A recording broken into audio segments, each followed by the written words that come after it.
మహిళా రైతుల కప్పతల్లి ఆట. వర్షాలు కురవడం లేదు. వర్షాల కోసం రైతులు ఎదురు చూస్తున్నారు. తొలకరి పలకరించిన తర్వాత వర్షాలు ముఖం చాటేశాయి. దుక్కులు దున్ని సిద్ధంగా ఉన్న రైతులు కానీ వర్షం చుక్క లేదు.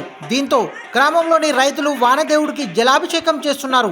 పిల్లలు పెద్దలు కలిసి గ్రామంలో కప్పతల్లి ఆటలు ఆడుతున్నారు.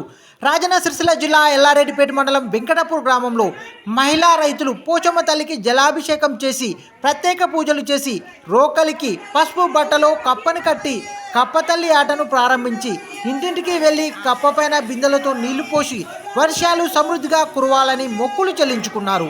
వర్షాలు పడకపోతే పంటలు ముందుకు సాగవని రైతులు ఆవేదన చెందుతున్నారు. గ్రామంలోని మహిళా రైతులు వర్షాలు రావాలన్న ఆశతో కప్పతల్లిని ఆడిపాడారు. పూజలతో పాటు కప్పతో ఊరేగించారు. చిన్న పెద్ద తేడా లేకుండా అందరూ కలిసి కప్పతల్లి ఆట ఆడారు. ఇళ్ల వద్దకు వచ్చిన వారికి ప్రతి ఒక్కరూ బిందెలతో నీళ్లు పోసి వాన దేవుడిని కరుణించాలని వేడుకున్నారు.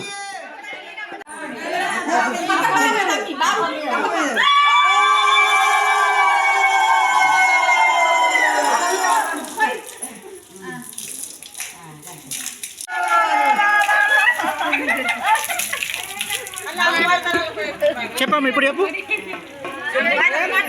ఇక్కడ వానలు కొడతలేవు, ఏం కొడతలేవు అని దేవుడికి ఇట్లనన్నా దయత్తదేమో అని కప్పతల్లి ఆట ఆడుతున్నాం.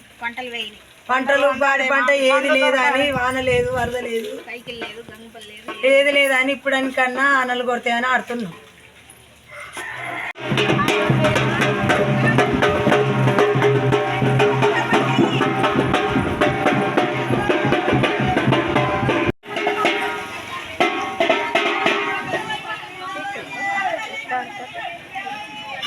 కప్పేది రోకలు పండేది